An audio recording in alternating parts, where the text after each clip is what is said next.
Once you've added a property, it will be added to your properties index. As I mentioned before, you'll know that you're in the properties index or in a property record because the properties box will be highlighted above. If you wish to add another property from the properties index screen, you can click the Add a Property button. You can extract your entire property index either as a CSV or as a PDF.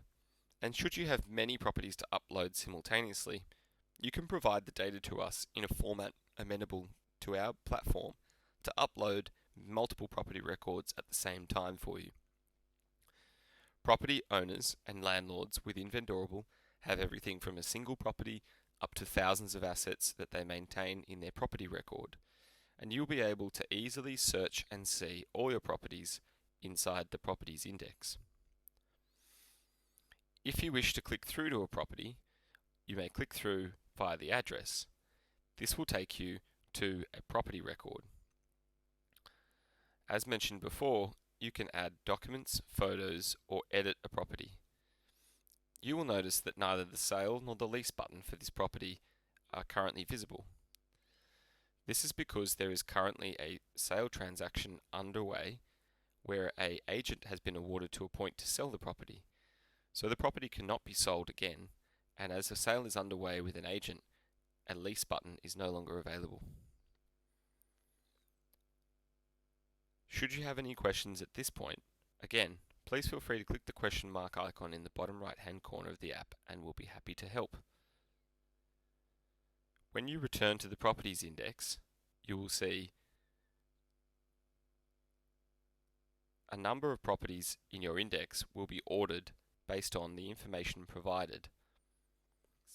It is also possible to search by your file reference.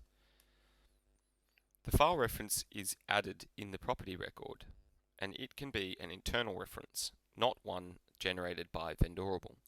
For example, if we search for ABCD, you will see that there are two properties which have this within their file reference.